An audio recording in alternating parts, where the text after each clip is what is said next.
बिस्मिल्लाहिर्रहमानिर्रहीम। अस्सलाम वालेकुम, welcome back to my channel. कैसे हैं आप सब? उम्मीद है कि आप सब खैरियत से होंगे। अल्हम्दुलिल्लाह मैं भी खैरियत से हूँ। तो जी आप करनी है आज मुझे कुछ बातें, लेकिन उससे पहले मैं आपको दिखा दूँ ये कल का जो है सीन है। कल जो था चांद ग्रहण था, आप सबको पता होगा। तो ये उस टाइम थोड़ी सी वीडियो मैंने बनाई थी और अभी ये जो है मोबाइल से बनाई थी। जो आगे वीडियो आएगी वो जो थी मेरे देवर जी ने जो थी कैमरे से कैप्चर की थी। तो आप देखें कि कैसा लग रहा है। मैंने अभी फुल फॉरवर्ड करके जो है ये आपके साथ वीडियो शेयर कर रही हूँ। तो उसके बाद मैंने आपके साथ कुछ बातें करनी हैं। हो सकता है ये वीडियो आपके लिए हेल्पफुल रहे, तो प्लीज़ इस वीडियो को एंड तक लाजमी देखिएगा। ये देखें कितनी मैंने फुल अभी इसको वो किया हुआ है, फॉरवर्ड में किया हुआ है, फुल स्पीड की हुई है इसकी।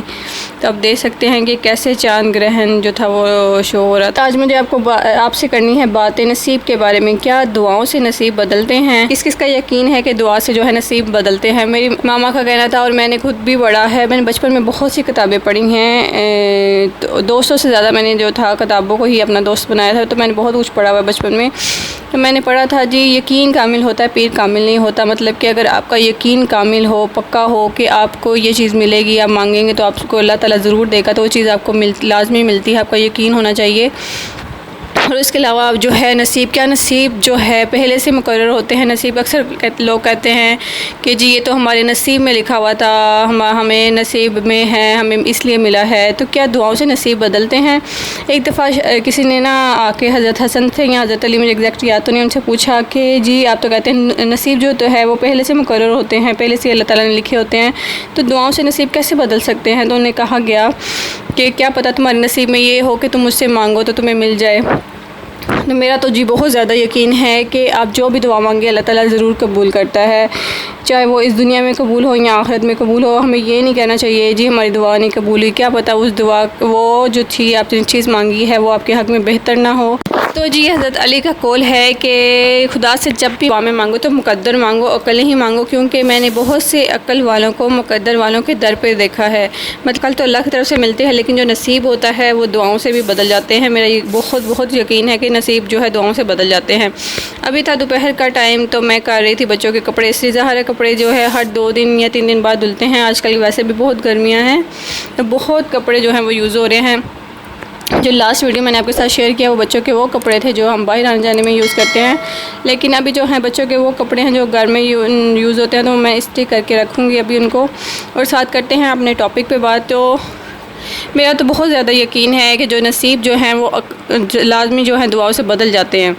दुआ आपको बस मांगनी आनी चाहिए। किसी ने कहा कि मुझे दुआ मांगनी नहीं आती, कि मैं दुआ मांगता हूँ मेरी दुआ कबूल नहीं होती। तो उनको कहा गया कि आपको शायद दुआ मांगनी नहीं आती, दुआ मांगना सीखें। अगर आपको दुआ मांगना आ जाए तो आपकी हर दुआ कबूल होगी। दुआ ऐसे मांगे अल्लाह ताला से रो रो के, जैसे एक बच्चा जो है अपनी माँ से मांगता है और माँ जो है वो पिघल जाती है और बच्चे को वो चीज़ें देती है, मतलब रो रो के ज़िद कर। जो अल्लाह भी होता है वो 70 माँओं जितना प्यार करता है, तो वो क्यों नहीं आपकी दुआ कबूल करेगा? तो आप रो के गिड़गिड़ा के जो है बच्चों की तरह ज़िद लगा के अल्लाह से मांगे, वो लाजमी जो है आपको देगा।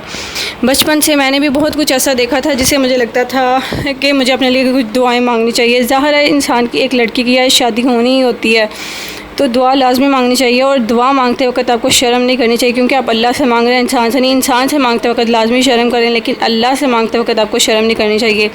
तो एक वाक़या मैंने सुना था कि एक लड़की थी, वो दुआ मांगती थी, अल्लाह ताला जी मेरी जो माँ है उनको एक अच्छा दामाद देना, नमाजी हो, परहेज़गार हो और अच्छा हो।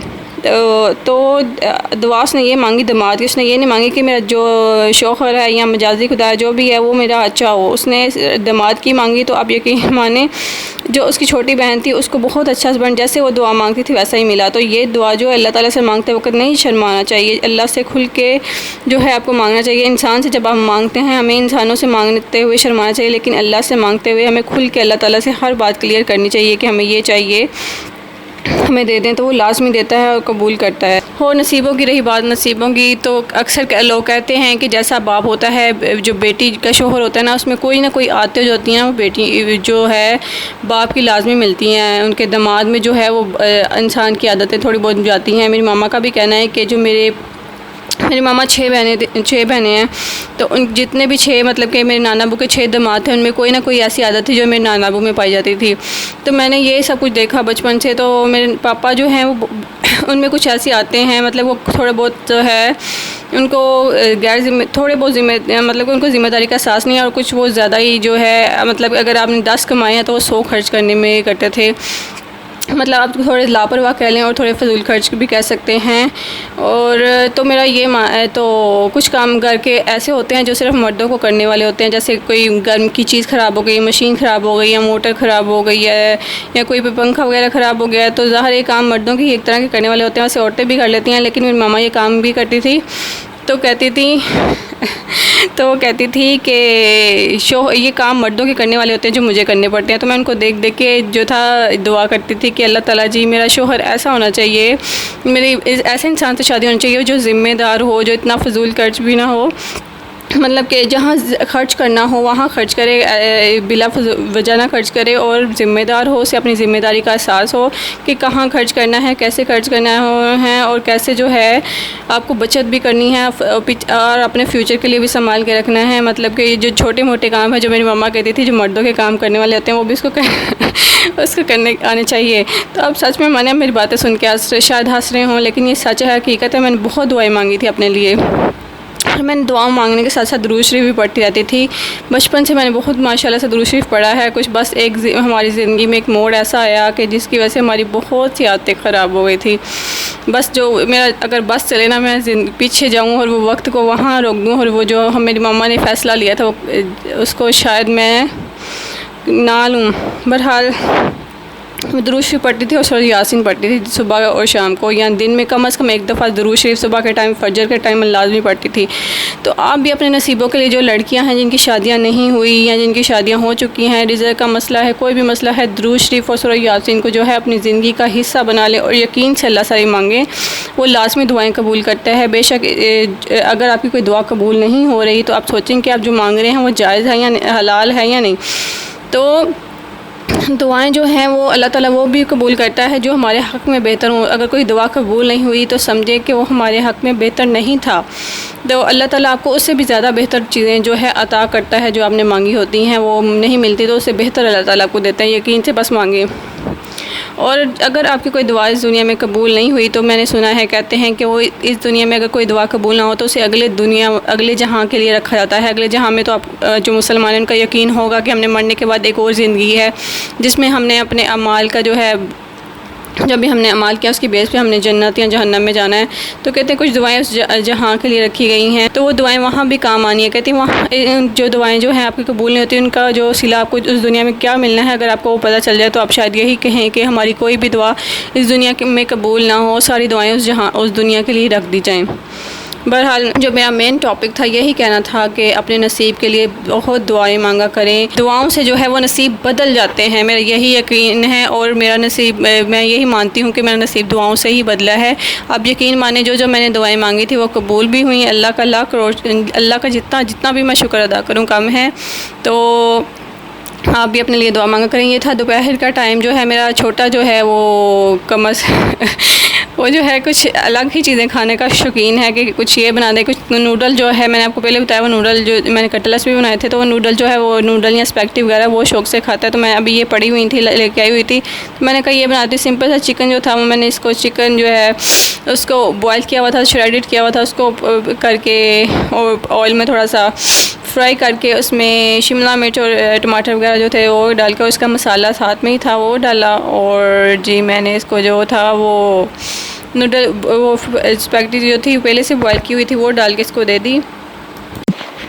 और जो छोटा है वो थोड़ा ना ज़्यादा स्पाइसी चीज़ें नहीं खाता, तो वो थोड़ा सा स्पाइसी हो गया था। मसाला मैंने अपनी तरफ से कोशिश की थी कि मसाला कम ही डालूँ जो साथ में होता है। ये नूडल्स जो थे थोड़े से स्पाइसी हो गए।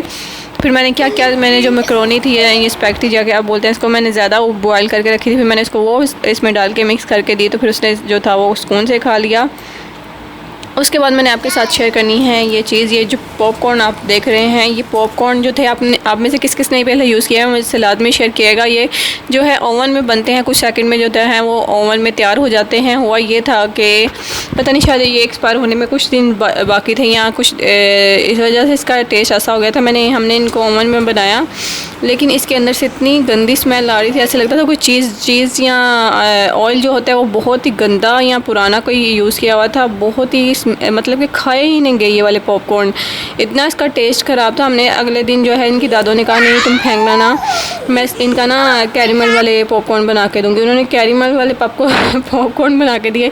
आप यकीन माने वो सारा जो है वो भी ज़ाया गया, कोई फ़ायदा नहीं हुआ कैरेमल भी बनाने का, इतना गंदा टेस्ट था इसका, मतलब कि कोई फ़ायदा नहीं हुआ। तो आप बताइएगा आपने पहले ये कभी यूज़ किए हुए हैं या नहीं किए हुए। तो ये था मेरा आज का व्लॉग, अगर आपको अच्छा लगा हो तो प्लीज़ इसको लाइक और थैंक यू फॉर वाचिंग। अल्लाह हाफिज़। और कमेंट में लाजमी बताइएगा जो मैंने आपके साथ बातें शेयर की उसमें से आप कितने जो है लोग इस बात पे यकीन करते हैं।